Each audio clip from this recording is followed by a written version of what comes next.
This is a book that Annie Cyrus has written.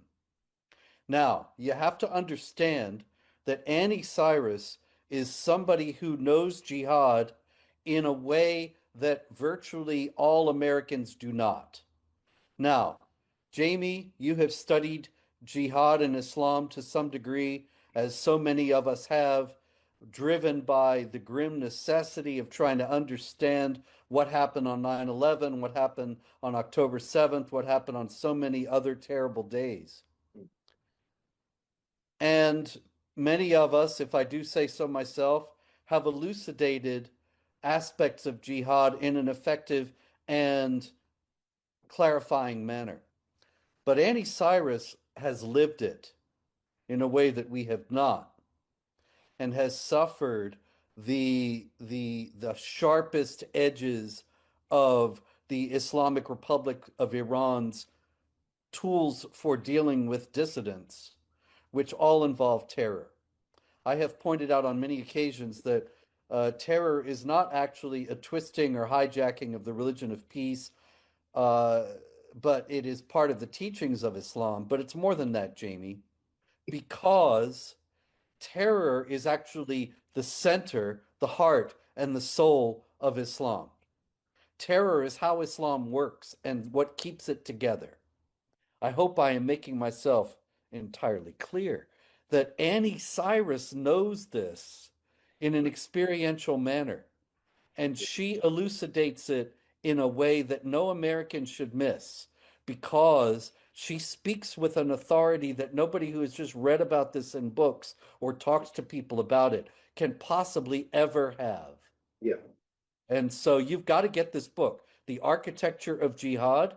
It is creating a real buzz among people who know that awareness needs to be raised about this issue at this time. Mm. This is not some kind of a burlesque or joke. This is deadly serious. This is a book that's really going to change the situation at a time right now. We're at a pivot point, Jamie, because now there are some 50 some members of the Sharia Free Caucus in the House of Representatives. People are talking about Sharia. People are talking about Islam. Annie Cyrus is an indispensable voice in talking about what it's really like to live under Sharia. Mm.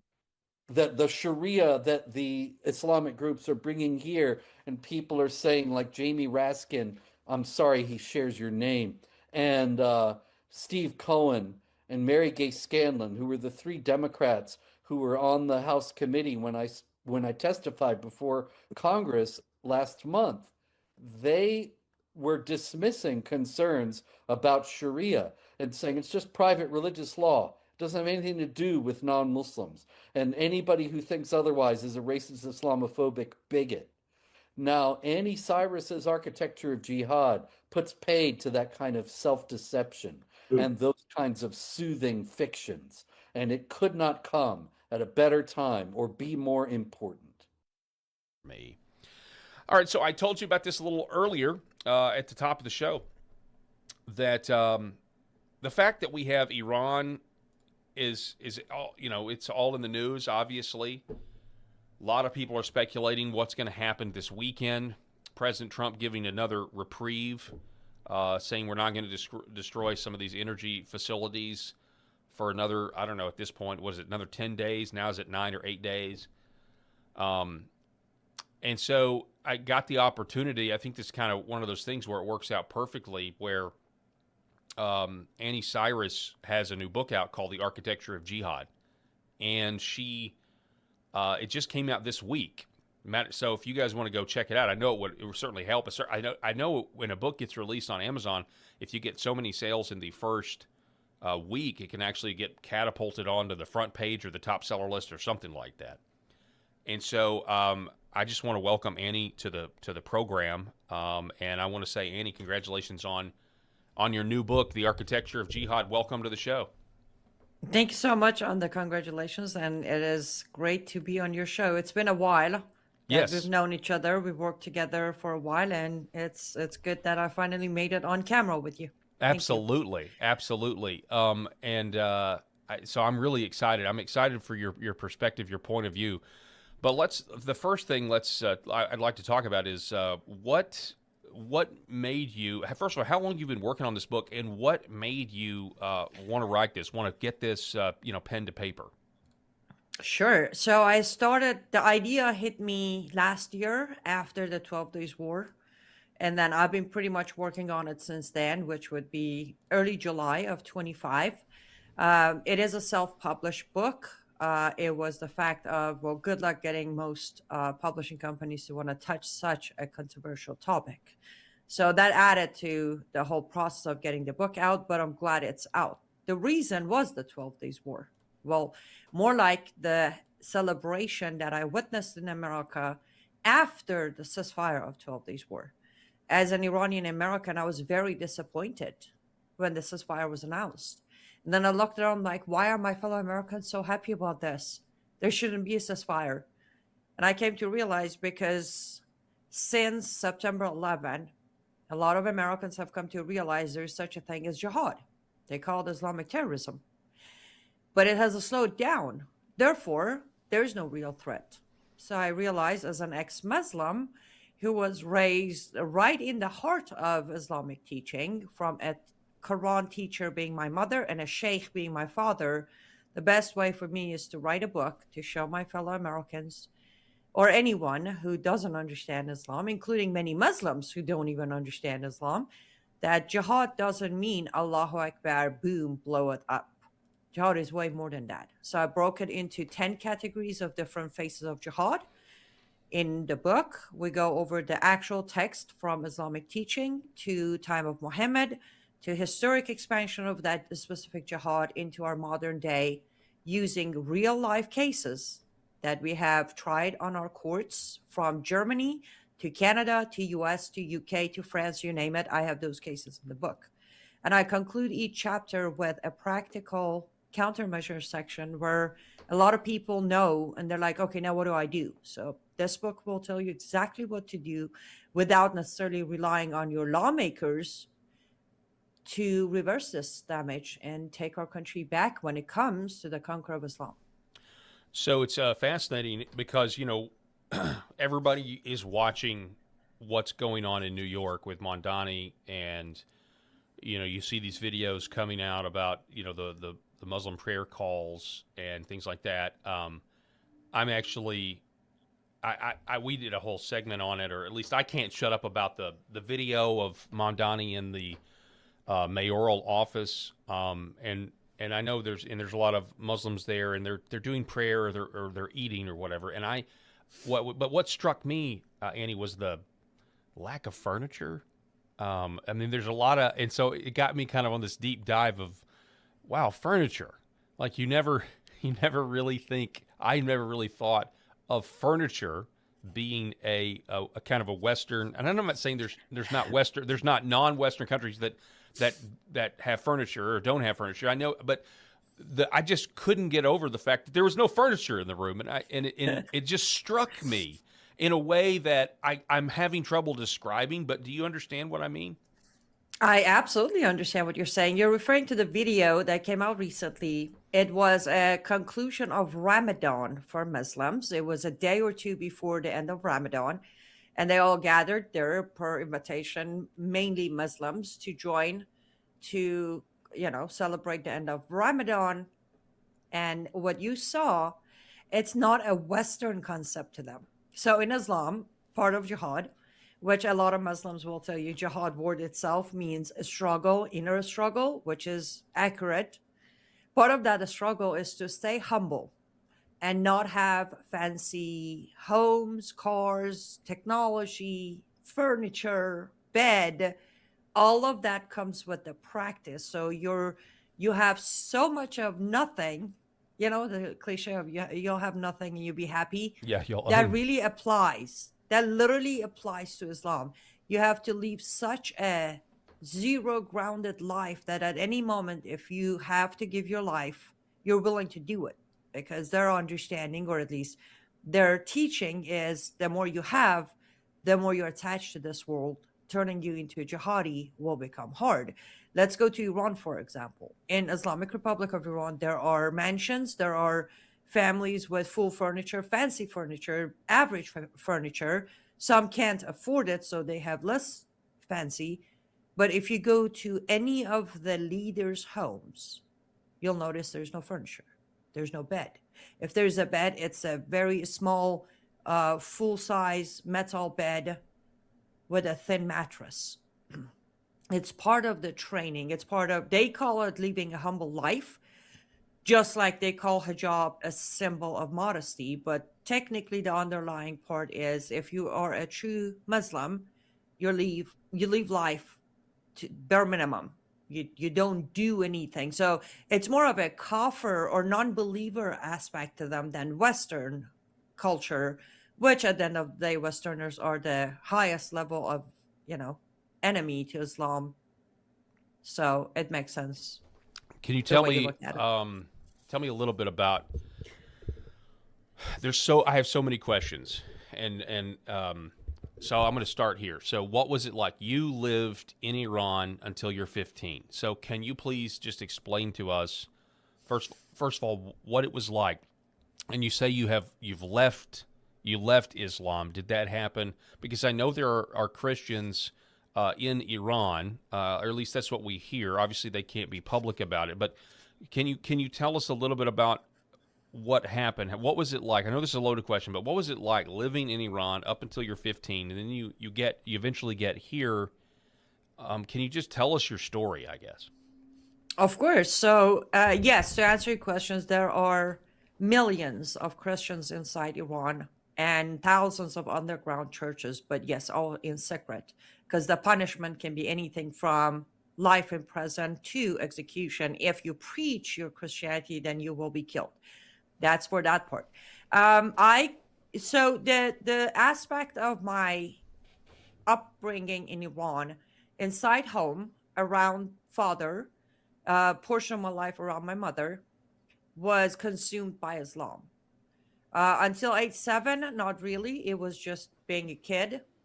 But from age 7, starting a school, I had to temporarily wear the hijab to learn how to develop it by the time it becomes mandatory for me.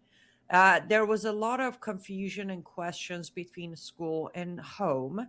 Inside home, pretty much by age 8, I started getting prepared to become an adult woman because at age 9, legally, by the law of the land, I would be an adult woman. So everybody was trying to get me there, from learning the prayer, learning the call to prayer, learning how to fast, doing the dua, wearing the hijab properly. All of that started at age 8 when I received an invitation from my school on the invitation with a date on when my celebration of adulthood will start at age 9. By age 9, I became an adult woman. Not just me. Every 9-year-old in the country became legally an adult woman. With that comes such as you're an adult person, so any crime you commit, you will face consequences on your own. You'll be punished or tried as an adult. With that comes the fact that now you're an adult, your guardian, your male guardian, which in my case was my father, but if the father isn't there, it could be grandfather, uncle, older brother, depending on the situation. Your male guardian can decide for you to get married, and go from there. In my case, my male guardian did not decide for me to become somebody's wife right away, but I started acting up too much. So from age 9, technically 10, because until 10 I was never arrested, but as of age 10, until becoming somebody's wife at age 13, I pretty much got arrested for crimes such as singing publicly, showing my hair from the back of my hijab, not purposely, having nail polish, going to a party where boys and girls are all in the same room, sitting in the front seat as a passenger in a taxi, and on and on. With that came the, courts, arrests, detention center, prison time, lashes, until I reached the age of 13, where my father decided it's time for me to become somebody's wife. So I became somebody's wife who was willing to pay the proper price that my father set for me, which was $50 American dollars, and about a month of personal opium use for my father. So I became that guy's wife. I stayed his wife per their terminology. Later in America, I learned that I was his sex slave for about a year and a half until my grandmother from my mother's side hired smugglers to smuggle me out of the country. At that point, I was 15. I was smuggled out to Turkey, went to UN. Can I interrupt you? Absolutely. You say your grandmother smuggled you, arranged to have you smuggled out of Iran via Turkey. Why? Do you know why? Because my grandmother from my mother's side was not a Muslim, was very aware that there's a different life because she grew up during the life before the Islamic Revolution. And she was pretty set that if I stay, if I don't leave, she's not going to have me for more than a year or two. I will cause a scenario where either my father or my husband will kill me. So in her mind, I had a 50-50 chance of surviving if I left. And that was her last message when she told me when we were done. But when I was about to walk away, she said, "Don't ever forget where you come from, but you'll never look back. You'll never come back. There's a 50% chance you make it out there. But if you stay here for the next year or two, I'm going to lose you. So go." Wow, that is that is that is harrowing. You talk about how you were prepared for womanhood, or you were officially a woman at age 9, and I think about, my daughter's about to turn 9 in, I don't know, 5 months or so. Just totally different culture. And I know I've heard it. I mean, I know this, but to hear your story puts things in a completely different perspective for me. So go ahead and continue with your story. You get smuggled via Turkey, and tell us how you wound up here. Sure. So I was smuggled to Turkey and I went to UN. And believe it or not, it's for a lot of people, this is shocking. But there was a time when UN actually did UN work. And that was luckily my time. I sought asylum. In the backpack I had that my grandmother put together, I had all the documentation I needed to prove my case. Got my United Nations asylum approval in about 6 days. And I picked my final destination. And I want to say this because I think this is important for a lot of Americans to know how outsiders look at America. I had no vision. I'm 15. I don't really know world history or countries. So I asked the lawyer at UN and I said, name a country that they will leave me alone and let me be me, even if I can think half of their man. And the answer was America. So I had 3 options. You could pick 3 destinations. I wrote America on all 3 of them. And they were like, if America doesn't accept you, you need to have a backup country. I was like, I either go there or I don't want to go anywhere. I'm done. I want to go where they let me be me. So, and they did. There were delays for me coming. I spent over 3 years in Turkey as a refugee. Number one reason was I was an underage kid with no guardian, and U.S. was not allowing me in the country until I turn 18 or until I find a family in America who's willing to adopt me. Which second case came to after I turned 18, they contacted me and they said my flight has been issued. The second reason, of course, I was the second batch of Middle Eastern refugees to come to America after September 11th. When I finished my first interview at the embassy, September 11th happened. So there was a gap there as well. But yeah, I went through embassy, 2 interviews, medical testing, all of that. When I received my I-94 visa, which is an asylum seeker visa that never expires, I got my Welcome to United States of America package, got on my flight, flew from Istanbul, Turkey to Frankfurt, Germany, Germany to Miami, Florida to Chicago, where my story in America started. And I was Wow. 18 at that point. Okay, so you get to America. What's your first impression? So that's and feel free to take it wherever you want to go. And then I'm curious, when did you when did you reject Islam, or when did you leave? I mean, I guess technically you could say you started to leave when you literally left Iran, but when did you say, okay, Islam is not for me? So, funny story. I rejected Islam at age 9. In order to be a full adult Muslim, you have to say the Shahada. On the day I referred to, where there was a ceremony for all 9-year-olds across the country to receive our certification of adulthood, in the room, I did not repeat the Shahada after the Imam. I didn't.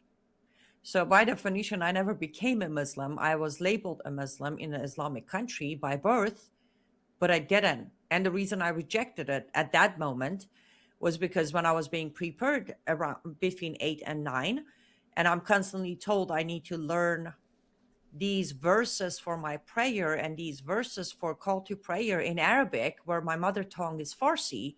And at some point I turn, I'm like, wait, if this guy created me, why is he not bilingual? And why do I have to become bilingual? And the answer I received was all I needed, even as a kid, to realize something is off. And the answer was basically I got hit in the face, followed by, you don't question Allah. I was like, oh, okay. So I have to, I barely can read and write my own mother tongue, and you expect me to learn a secondary language now.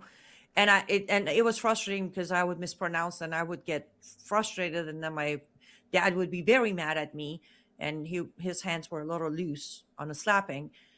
So I never said the Shahada. So I know I'm not even an ex-Muslim, but I'm labeled an ex-Muslim because I was born in a country that everybody born is a stamped Muslim. Now, as a more of a figure of realizing this thing is not even a religion, was probably about a year or so before my escape, when everything formed in my head, when I faced it all. When my father was selling me, I asked him, why would you do that? And I even tried to make threats, like, I'm going to go to the police. And he opened the Quran and he read me from Quran chapter 4 verse 3, said, look, if he can afford the proper price for you, he can have you. And from there I was like, wait, so I'm an adult at 9. This country lashed me under name of Quran, telling me that everything I committed is punishable by lashing or present time. Now my father's And selling and me, and telling you me were Quran. you were given lashes, correct? Yes, yes. At different occasions, different numbers. One time I was sentenced to 75 lashes. My grandmother, again, came to rescue. She purchased 50 of them, but I had to serve 25. Another time I was sentenced to 35, and none of them were purchasable, so I had to serve all of them. Based on my calculation, early on, 10 years ago, I was lashed over 100 times, different occasions, but over 100 times. And I want to be very clear, I was lashed. I was not whipped. So don't have the image that I have this messed up, scarred skin on my back. I don't. I was lashed, which is basically like a belt that they hit you with. I'm not trying to undermine it. Trust me, it hurts like hell. I'm But sure it some does. people automatically think like, oh, her back is all like messed up. No, no, no, no. I wasn't whipped. I was lashed. Well, But yes, over I 100 appreciate times. the context there. I think that's good. Okay, so you get to Miami, and what was your impression?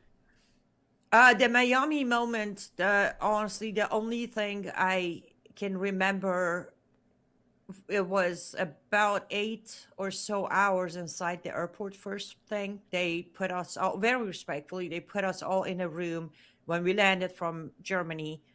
And an immigration officer walked in and said, one by one, they're going to take us. We're going to do a final interview. We're going to have to go through some process. And my process was just a verification or identification, my flight process, and then they did a fingerprint, handprint, footprint, eye laser scan, and confirm my identity, who I am, and everything. And 2 officers, because it was my connection flight. I was flying to my final destination, Chicago, next morning, and they walked me to a motel very close to the airport. I was locked in the motel room that night. When I say locked, yes, the door was actually locked. And it wasn't they were mistreating me. They wanted to make sure they're not losing an 18-year-old who hasn't made it to her final destination to be handed over. The only thing I remember was am I here? During that 8 hours or so, am I going to make it out of that door? Are they going to deport me? Did some Muslim kill somebody yesterday? Now they're going to deport all of us. And when I finally made it out of that door, I stepped back, and I said, "It's like a sauna out there." It was August. Oh, wow. I was like, "It's like a sauna out there." So they actually gave me a bottle of water, and then I stepped out again. And to be honest, I was lost between excitement and absolute terrifying thought of, okay, we made it, but now what? That was my very first impression in Miami. But I did crash pretty good that night. I fell asleep like a baby. They had to wake me up in the morning so I wouldn't miss my flight. They actually knocked at my door, the agents. They're like, "Ma'am, we got to get you to your flight." Hmm. And I was like, I have no idea what they're saying, but I guess I need to wake up. I should probably say I landed in Miami knowing the following words: America, mispronounced as America. I knew dollar because I was purchased through dollar. And and hello. I did know how to say hello. So when did you think, you said you came here, you picked here from the UN because you were under the impression that America will let you be you or be free. When did you think, okay, yeah, that's right, I'm going to be able to be myself? Like, was there a moment when you realized I made the right choice? Yes, it was. It was. That moment was far from my arrival, but that moment happened early, I want to say October of 2015. In early October 2015, I was walking to work. My work was very close to my home, so I was walking, and I grabbed my phone and I recorded a video. Back then, Facebook didn't have live streaming yet. You had to record and post. While walking to work, I recorded a video, very upset, and I said, those who are watching, I need to correct Hussein Obama. The morning of that day, Obama went to a mosque and he said, "Let me be very clear, Islam is part of America." And I was so heavily triggered with that video that I made my own video saying, Islam cannot be part of anything. It will start as being part of it and then it will consume it. I stopped recording, posted it, went to work. And when I left work, I came to realize that video has gone viral with over 5 million views, and my friend request is blowing up, and my messenger is blowing up. And my boss called me saying, "You have to make a decision." I was like, "What do you mean?" It's like, you either come back to work tomorrow or you're going to have to continue the fight you just started this morning. Wow. And that moment was when I realized, wait, you came to America for this very reason, not for the fight, but for the chance to pick the fight. So I thanked him for understanding. I resigned immediately, and 11 years later, here we are. Wow. That was the moment I realized, yes, I can be labeled and I can carry bounties, but I can still be the outspoken survivor of Sharia to warn my fellow Americans inside America. And the government is not going to arrest me, and the government is not going to torture me, and the government most certainly isn't going to hang me at 5 a.m. tomorrow morning. Wow. It's an incredible story. Last question about your background. Do you still keep in contact with your grandmother or your mother or your father? Do you know where they are or if they're doing okay? Grandmother, she died of natural causes in 2008. Um, Father, I like to refer to him as my male guardian because he doesn't deserve the word father. He passed away about 7 months or so after I arrived in America. So that would have been early March of 2003. And mother passed away. She lost her battle to cancer in 2018. Wow. Yes. Do I Um, still have family members in Iran? I do. Most have either disowned me from the father's side. From the mother's side, for their own safety, they cut all ties with me because when I started doing this, I could do it in America, but any ties to me inside Iran would have created problem for them. So they all cut ties with me. yeah, of course. Okay, so this was I think a really needed interview in the context of the situation, considering what's going on in the Middle East right now. Obviously, you've painted a picture of a civilizational clash that is ongoing, and I I want to talk about more about your book here in a minute. because I really don't want to lose light of that, the ideology, the law, the global strategy driving Islam's multi-front expansion, and I understand the foreword written by Dr. Bill Warner. As a matter of fact, I know I've interviewed Bill Warner probably 10 years ago when I was on radio. I think he even came to Arkansas one time, and I got to sit down and really learned a lot from him, specifically about the Crusades. They're just fascinating examples of how we've been lied to about that in a lot of ways. But I wanted to go back to something that you said at the beginning of the interview here. You said something about the 12-day war. That's when you started to write the book, or you had the idea, and people were excited when the ceasefire happened, and you were not excited with the ceasefire. So I'd like to understand. I think I know the answer to this as somebody who's come out of this, as we just talked about the millions of Christians who are living underground there. But I just want you to know, Annie, like one of the reasons I voted for President Trump personally, one of those reasons was because I did not want to go to another war in the Middle East. Specifically, don't want American soldiers, boots on the ground in the Middle East. And now we're here, and I pray for our troops. I hope that they're kept safe, and that's kind of where I'm coming from on it. That's my hesitancy with all of this. But I want to get your perspective, because obviously the audience just heard your entire story, your entire testimony. And so you may have a totally different point of view, or a slightly different point of view. So tell us, go ahead and talk about the 12-day war, but talk about what's going on now. Like, what's your position on this? Let me start by saying I am with you on that 100%. Last year during 12 Days War, this year, my stance has been we need to stay out of it. Not because this is not our fight. I want to be very clear. Islam has been at war with humanity for 1400 years. And I have documented that in my book. So this is not my bad experiences with Islam. This is documentation. Islamic Republic of Iran's regime has been at war with America for 47 years. Again, where did we start with Iran? They took our citizens, our employees from our embassy inside Tehran, held them hostages for 444 days. Some testified later that they were tortured, they were starved, they faced mocked executions. They picked this war with us from day one. This happened in 1979. The hostages were released early 1980. So they started this war with America. So when I said we need to stay out of it, it's not because I'm in some denial bubble saying this isn't our fight. No, it is.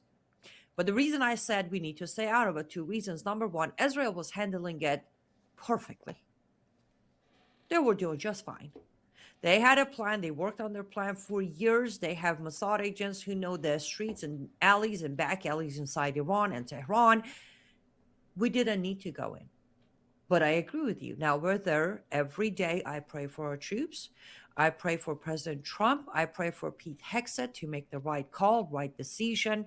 All of that matters. But I want to make sure you understand that I did not want America involved either. Number two, the second reason, respectfully, I love America, and I will fight for America to my last breath.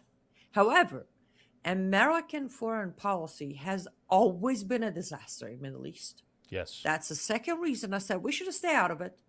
This isn't about President Trump. This is about American foreign policy.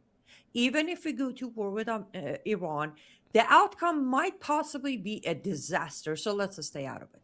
All that being said, the 12 days war, all 12 days, as I was reporting, I kept saying, we need to stay out of it. We need to stay out of it.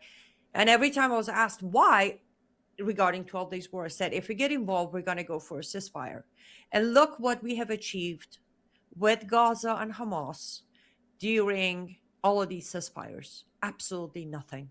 Every time we got a ceasefire between Israel and Hamas, we ended up buying time for Hamas. They went back, regrouped, came back stronger until we reached October 7th. We're going to play the same pattern with the regime. And we kind of are, because we got them a ceasefire last year, and we're kind of negotiating with them now. And if this negotiation ends up with another ceasefire, we just recreated the failed pattern with Hamas. We just recreated that with Hamas's grandpa, which is IRGC. And I'm worried that all of these ceasefires are going to finally achieve the American October 7th that IRGC has been talking about for almost 7 years now. I'm sorry, 6 years now. You're talking about another 9/11 Black Swan type event. That's what you're worried about here on American soil? Yes, but way larger and bigger. From what I've been tracking through IRGC, we're not talking about one attack, and I'm not undermining what happened on September 11 at all, but the coordination based on the number they have inside America, there's a potential for 75 attacks of 7-man groups across America at the same time. And we can all thank Biden for this one for sure. Absolutely for sure. But the confirmed number of sleeper cells of IRGC, now I want your audience to understand, when we say Hamas, we say Houthis, we say Hezbollah, they're all IRGC. That's where they get their funding. That's where they get their training. That's where they get their weapons. And I also want you to pay attention that it is confirmed that IRGC has had a deal with the Mexican cartel for not a year or two, but again, over 10 years of collaboration and partnership. That's for anyone who thinks, why did I say thanks to Biden? That border cartel, IRGC, sleeper cells slipped in. That's the connection. But yes, that is what I'm concerned, that if we keep allowing the Islamic regime and IRGC to breathe, we will end up where Israel did on October 7th. Well, so there's a lot there. I just wonder about. Well, let me ask you this, because I've had a different. Maybe, I don't know if it's a different theory, but I've often wondered, in a theocracy like Iran, and again, you grew up there. You were there until you were 15. In a theocracy like Iran, I've often wondered if the people at the top really believe what it is they preach, to keep the masses in line and in control. And I'd like to get your opinion on that. And what I mean by that is, does self-preservation factor in to the leaders of Iran? And I know right now, we've had the Ayatollah's been killed, and the next Ayatollah's been killed, and I understand that, but just in terms of, well, let's just take the nuclear narrative, the narrative that if Iran did get a nuke, they would use it, which would mean the total end of their civilization, one way or another, their entire civilization, their standard of living, which I'm sure is quite nice if they want it to be, right? If they don't want to, just sleep on a metal bed like you were saying earlier. So I guess my question is, because we are told that they are a theocracy, which they are, but that they are crazy, okay? Like, they're not just evil, but they're also crazy and, wanting to bring about the end of the world. And I certainly know that is taught, but do you think the leaders at the top really believe that the way we're told here in America? They do, yes. And I would say even when what you hear in America is the sugar-coated version of them. And I give you some examples. Now, let me talk about nuke, you said. I have been one of the voices that has always said, if Iran, Iran already has nuke, but that's an argument we can have another time. But based on scenario here, if Iran comes to have nuclear weapon, they are not, I repeat, they are not going to use it on Israel. Their own teaching, their own text commands the Holy Land, Israel, to not be contaminated. It has to stay clean. There is no way they're going to nuke Israel, because that will defeat the purpose of their fight. So that's for that. Will they nuke America, absolutely. But do they have that capability today? That was not the urgency that needed us to go into the country or the region for that matter. Now back to the leaders. They are. We have had cases inside Iran during the first supreme leader. I don't mean the one that just was killed, the first one in 79, Khomeini, to the next one, Khamenei, who have issued fatwas, being judgment, against their own loved ones when they stepped out of the line. They've done that. So yeah, They okay, I have. mean, so that would be the answer to my question, because I mean, if you're going to do that to your own kids, right? Then yeah, I mean, if you're ever going to pull your punches and not be consistent with whatever your dogma or theology is, when your kids are now going to be, subject to the death or torture or whatever, yeah. So if they're willing to do it to their own kids, then that would answer my question. And we can even go further. When there were rumors that Iran or IRGC has named Khamenei's son as the new supreme leader, of course, I addressed that. That's a very complicated explanation. But the very first thing that came out the first moment was the fact that Khamenei, the supreme leader himself, has made it very clear that if they do kill me, you cannot put my son in power. He already dethroned the son before dying, because based on Sharia, that is not allowed. The son does not have the qualifications of a supreme leader based on Sharia. Therefore, if you put him in power just because you're desperate, you're breaking the law of Islam, and I will not accept that. See, that's they're willing to take power away from their own kids if it doesn't apply under Sharia. But we need to be also very clear. These are the top leaders. This doesn't apply to all members of government. There are those inside Iran or any other Islamic government who end up being punished by a higher level because they kind of exclude themselves from all of it. It applies to the people, but not them. So I don't want to put a big brush that all of them follow Sharia to the T, but those who don't always end up being punished by the top leaders, at least inside Iran. Okay, wow. Yeah. So I mean, I certainly, and I know you hope you're wrong as well on potential attacks here and that sort of thing. Do you think we're going to send ground troops? And do you? I would assume you agree with me that you don't want ground troops to go in. No, I don't. Do I think we will at this point? Truth be told, I hope I don't offend too many of your audience, but nobody can read where Trump is going with this. Nobody can. We are going from really harsh threats to, well, they gave us a gift. Let me give them 5 days. Why don't I expand it to 10 days? And then day 2, we hit them. It's, who knows? However, I do pray every day that we do not go for boots on the ground. Let me tell you, yes, number one, I don't want our soldiers to have to face what they're going to face if they step into Iran. I don't know if you covered it. I don't know if your audience have heard it, but this is not a new thing.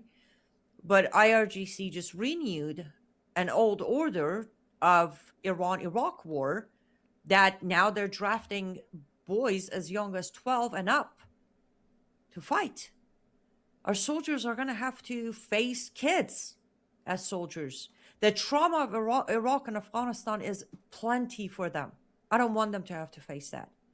Now, on the Iranian side of me, I'm concerned because, one, I know why IRGC did this. They're hoping the Iranian people who are against IRGC are going to be forced to fight for IRGC in place of their kids, which is even worse because then I have to watch my fellow Iranians and fellow Americans fight each other over something that doesn't need to happen. We do not need to go inside. There is no need for boots on the ground. There isn't. I still say we've done a great job. We've done an amazing job. It is time to step back and let Israel finish them. And furthermore, let the Iranian people come back on the streets and finish it themselves. but nobody's asking me for advice, so I just keep it to Yeah. myself. Yeah. No, I understand. I understand. It is, man, it's such a complex situation. All right, so let's talk about your book again. The Architecture of Jihad, and it is the Inside the Ideology, Law, and Global Strategy Driving Islam. So, and I learned this, learned this back in the day. But a lot of people forget the nation of Egypt, right? Used to be a Christian country, and via immigration, it now no longer is, or it's certainly not what it once was. So, what are your thoughts on this? Immigration's a big part of this, right? I've been told a lot of people like to think that America has magic soil, or they don't say it like this, but this is how I would describe it: that anybody can be an American, and I know this, and I know you're from Iran, you're now an American, and you've obviously assimilated in that sort of thing, and that's good. But not everybody does that, Annie, and we're in a situation. If we just look at New York, okay, this is a conquered country. It's a conquered nation. And it's not just with Islam, although I know that's what we're going to focus here.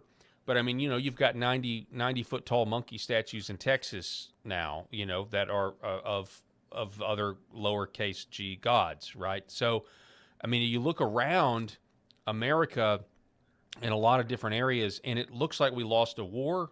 And in New York, that's certainly true when you're now hearing the call to prayer over, public loudspeakers. So immigration, right? That is a key tool for how Islam spreads, correct? Absolutely. So, as I said in the book, I actually, I'm sorry. Can I say something when you said, I don't Yes. know, apparently somebody said everybody can be American. No. I know Americans who were born in America and still aren't Americans. We call them liberals. Yes. Just saying. No, it's actually very hard to be American. Very hard. I call myself a very proud American. And I say that because regardless of who's in the office, I don't lose vision. The vision is the Constitution, not the man, not the party, not the law. It is the Constitution. If you do not respect the American Constitution, you do not get to call yourself an American. And furthermore, if you're not willing to stand for the most unique Constitution ever written in human history, you're definitely not American. Okay. I can now answer your question. Okay. I just had to get that out of my system because I don't like it. People are like, it's so easy to be like. No, everybody I can be American. I so appreciate that you're confirming what I say. And I guess this modern liberalism has adopted this concept that anybody can be an American, and we can just let everybody come here, and that's obviously not the case, because if you're bringing another culture and you're going to then use our system, and there are some cultures that just are not compatible with America, that was fundamentally based on really just a bunch of countries that had already learned to live together because they'd fought each other for hundreds of years in Western Europe. I mean, that was the backbone of what created the country that we have now, and now it's been changed. It's been systematically changed, and for whatever reason, I think New York City kind of puts that myth to rest. What's going on in New York City right now destroys this 20th century idea where anybody can be an American. That's obviously not the case. So, Absolutely, yes. And let's not forget Dearborn, Michigan. or Minnesota. Yeah, absolutely. Exactly.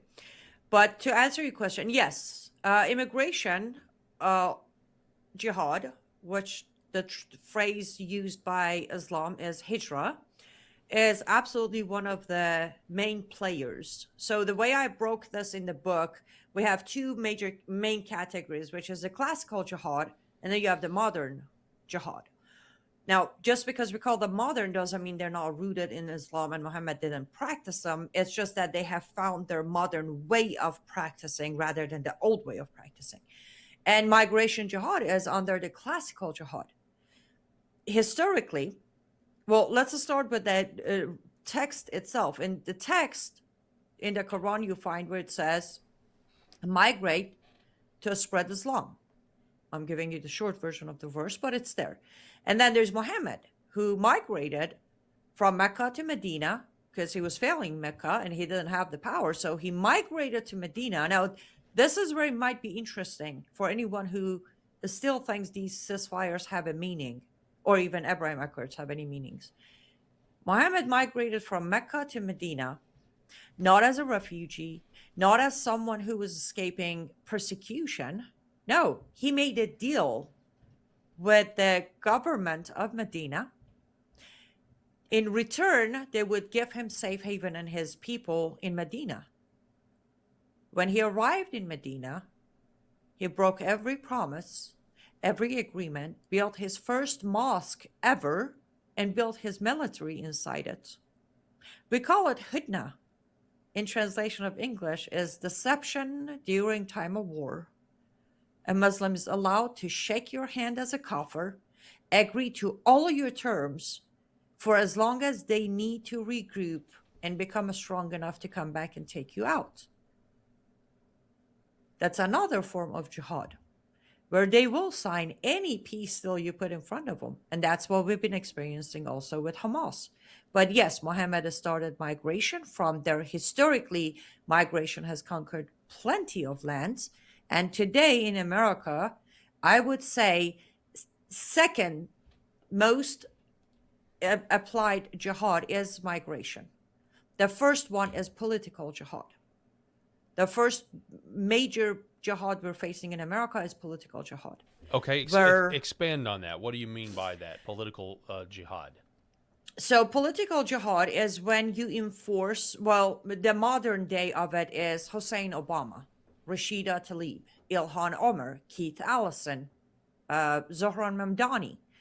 When a Sharia Isn't John Brennan a Muslim now too? Yes, he is. Yes, he is. Okay, so I'm just throwing him in there as well. Oh, no, if we want to name names, it's a long list. As we speak right now, before we head to midterm, as we speak, over 280 Sharia-obeying Muslim are in offices in America from local, state, and federal. 280 plus of them. And that is political jihad. When you start with smaller numbers, you start coming in, you infiltrate enough seats, local, state, or federal, enough seats to be taken by you until you become majority in numbers. Then you don't call for peace anymore. You just flip all the laws and start obeying Sharia, or at least enforcing Sharia, that is. So that's the major one we're facing since 2018. So Obama did what Obama did. And that's a topic we can talk about I can talk about Obama Islamization of America for a good 48 hours. Maybe I should write a book about it. But anyhow, after Obama from 2018, they started testing it with Ilhan and Rashida, trained and mentored by Keith Allison. Now, let me remind your audience, Keith Allison was not born a Muslim. Keith Allison is a convert to Islam. And the reason I bring this up is there is no difference.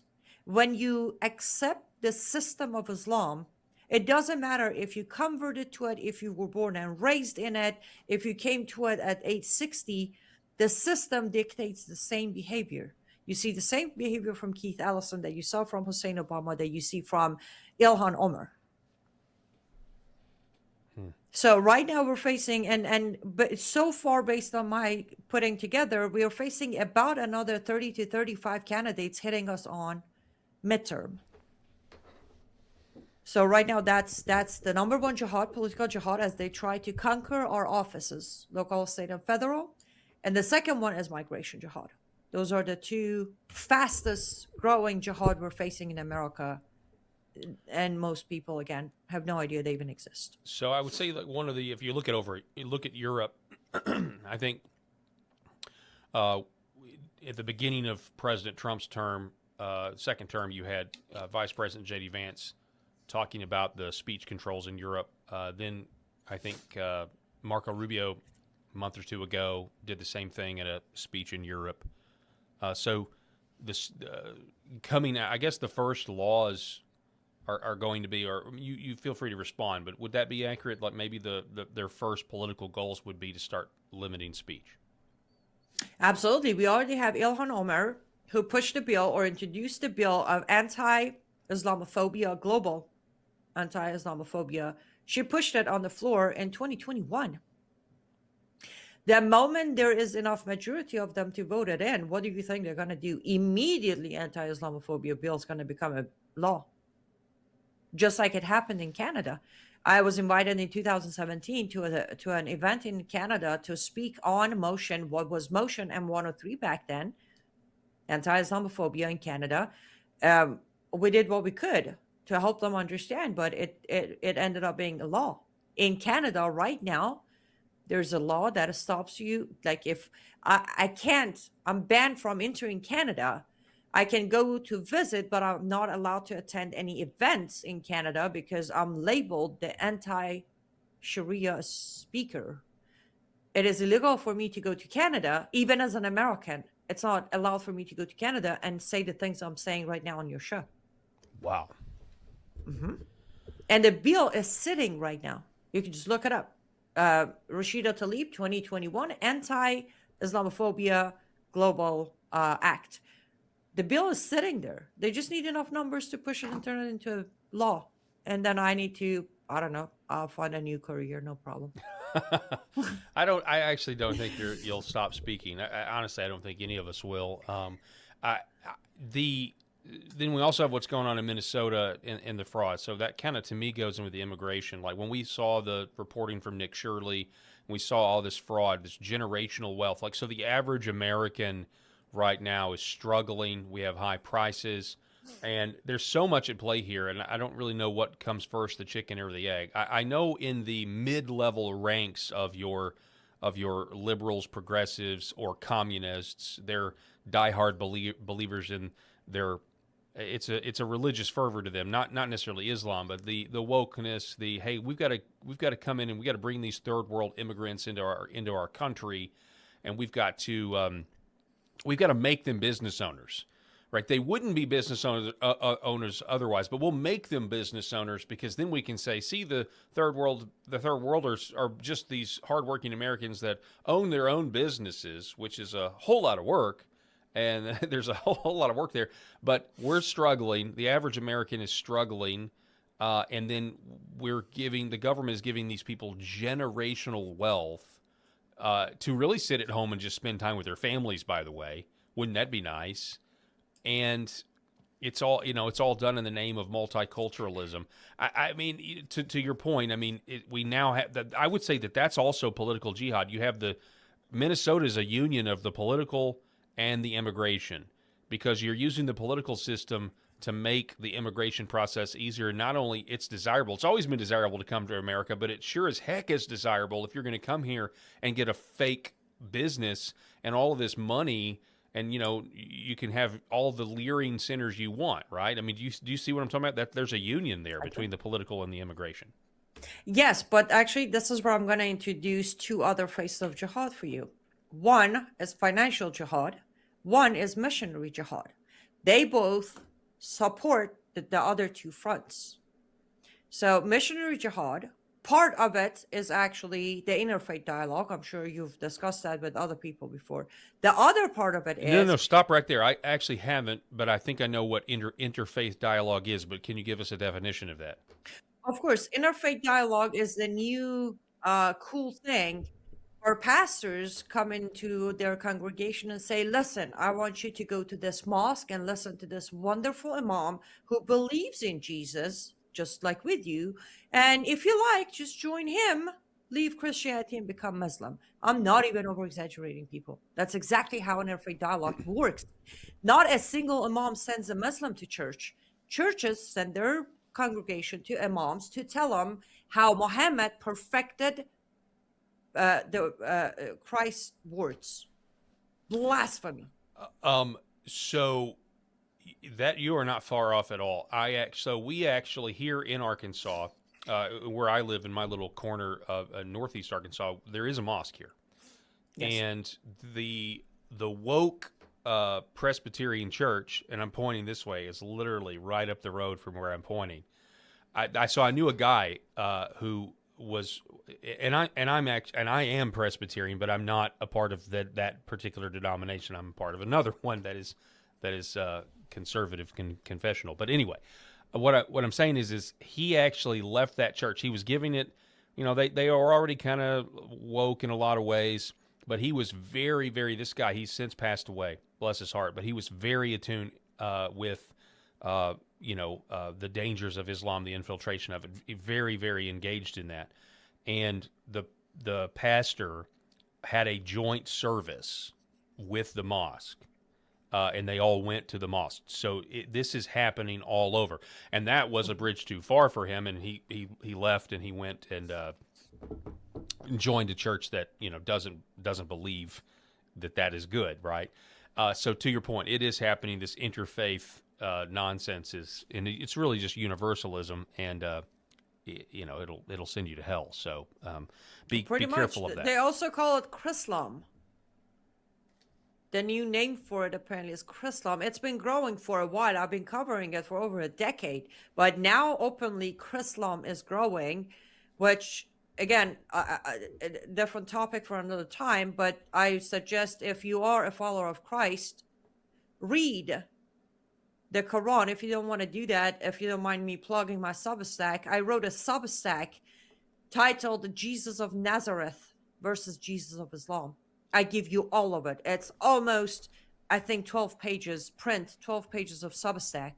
I gave you word what's your by word. Substack? Go ahead and tell people what it is. liveuptofreedom.substack.com. Okay. Yes. Well, on that, I know we're talking about your book and everything, but I think, well, this would be a great. I don't think I ever got a full answer to the question. And so, are you a believer? Are you a Christian now? Absolutely. I was saved by him 9 years ago on a stage at Praise a Stone the Lord. Church in Chicago. Okay. Yes. Can you expand on that a little bit? Like, how were you drawn to Christ, or how did Christ draw you to himself? That was a very fun story. I shouldn't laugh. I'm not even proud of it. But because of that Substack, the Jesus of Nazareth versus Jesus of Islam, I grew up knowing Jesus, right? We call him Isa. I grew up knowing this guy. And I hate him just as much as I hate Muhammad. I don't want to have anything to do with Isa. I come to America. I should tell you this first. I'm agnostic. I didn't come to Islam, and I'm done with Islam, but I don't really know what I'm doing until I get a phone call shortly after I arrived saying, your father died. And I'm like, how did he die? They're like, in his sleep. I hung up the phone. I'm like, there's no God. We're done. Let's go atheism. Because that man could not die peacefully in his sleep. So I go down the path of atheism first for a while, but then my logic keeps kicking in of, you don't really believe in this, do you? Like big bang, poof, something happened? No. So I went back to being agnostic. And Lord puts the first true Christian in my life as my boss, Dr. Jamie Glazov, the editor of Front Page Mag and the host of the Glazov Gang. And he hires me as his producer, and we start seeing each other once a week to do the show, all that. He starts telling me about Jesus, and I'm like, Face was answering him. He's very patient. He continues. It's like, maybe you want to hear about his love. I'm like, no, thanks. Then he buys me a gift, and he just gives it to me. It's like, do what you want to do with it. I come home, open the gift. It's the New Testament. I throw it on my desk. I'm like, oh, these Christians are worse than Muslims. They just want to convert you. I'm sorry. I don't know better back then. And then Lord puts the next person in my life, a female, who is now my mama bear. She's amazing. I've grown to literally adore her like a mother. And once in a while, I'm talking or I finish something. She's like, you're a Christian. You just don't know it yet. I'm like, oh, here we go again. I kept denying. I kept running. And this goes on for a good probably 5 years. And Will Johnson, who's a great friend, calls me one day and say, hey, Annie, I'm putting together this, rally in Sacramento. Do you want to be one of the speakers? Tell your story. I'm like, sure. So we go to Sacramento. I get behind the microphone. I get like 15 minutes. We talk. It's 118 degrees. We're all melting over there. Finish the speech. And somebody screams in the middle of my speech saying, burn down all the mosques. And I'm like, no, don't burn them down. This is America. We don't burn things down. We build things up. Get in there and have a conversation with them. I step off the stage, and one of the security guys comes to me and said, you're a follower, aren't you? I'm like, I'm a what? No, what? Follower of what? It's like, you're a Christian, right? I'm like, no, sir, I'm not. It's like, what you just said up there, that's a Christian word. You could have go with the crowd and say, yeah, let's go burn them down. I'm like, okay, you all need to stop telling me I'm a Christian.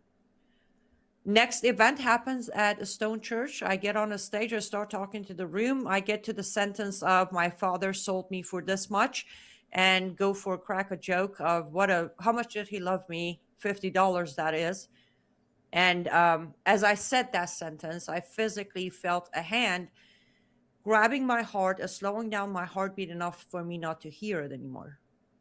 And then in my left ear, I heard, that's okay, your Heavenly Father loves you. That was not something I could fight anymore, Paul. Wow. I couldn't fight that anymore. That was it. I'm like, you got me.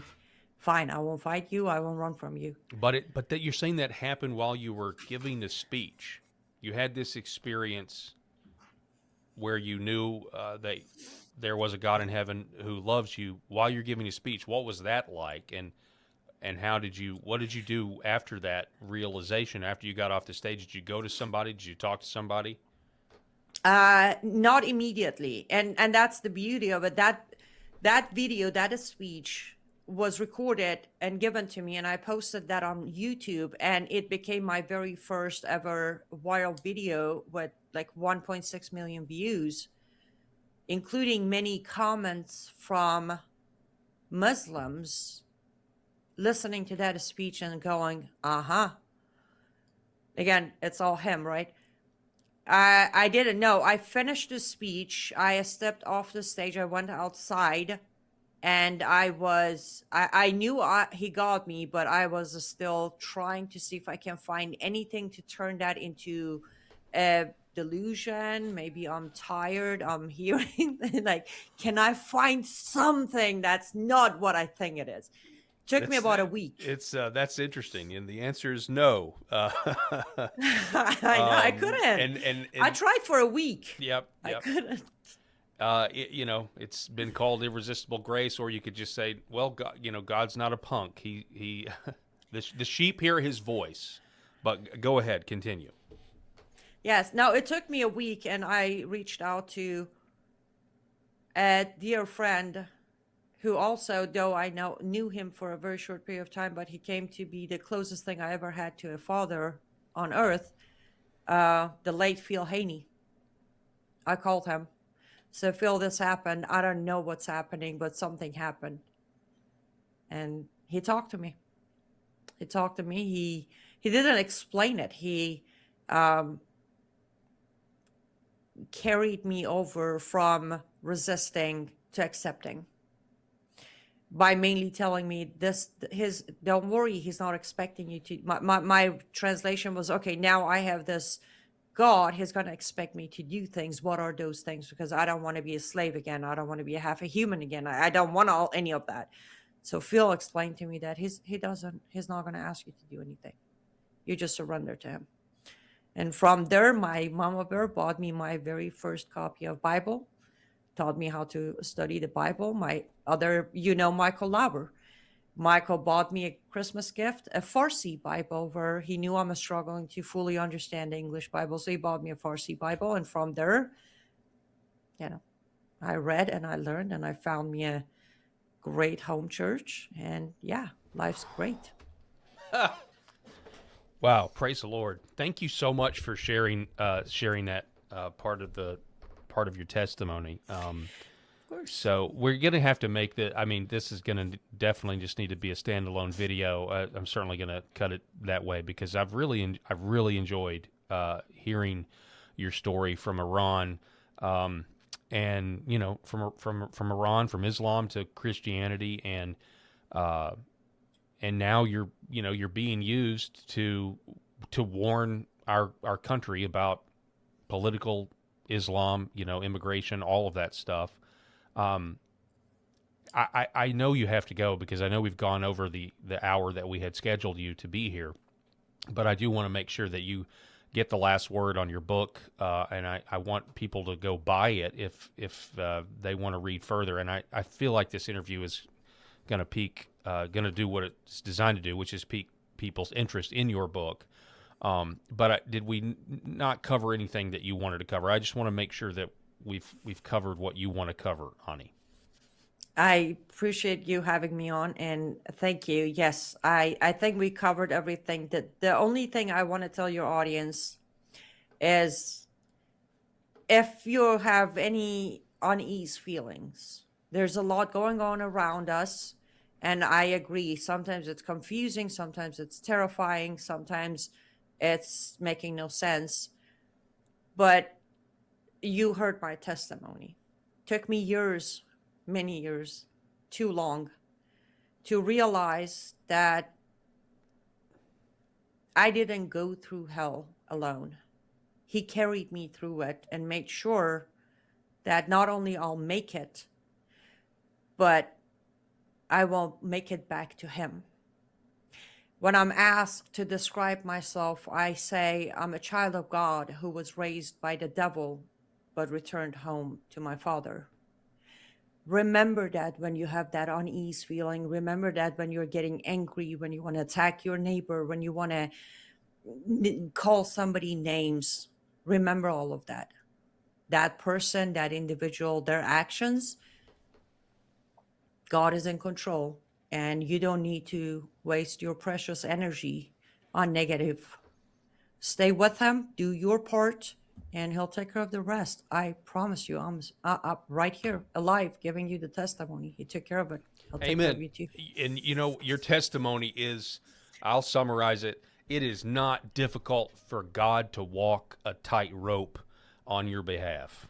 I couldn't walk a tightrope, but the Lord can, and He does it literally all the time, constantly. Your book, again, is The Architecture of Jihad. How inside the ideology of law and gospel strategy driving Islam's multi-front expansion. You see the cover there, and you can get it. I already posted the link in the LFA chat, and it also is in the link of the YouTube, this particular YouTube video as well. We'll make sure it gets in the other following videos.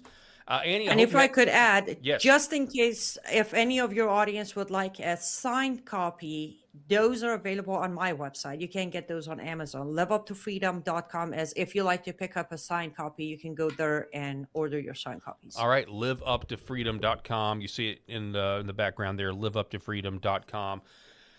Annie, I hope you have a great weekend, and I'd love to have you back on the program soon, especially as these developments continue with Iran and the war going on there. God bless you, and thank you so much.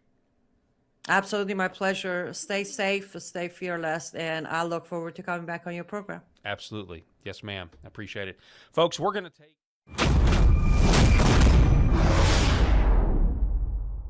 You're watching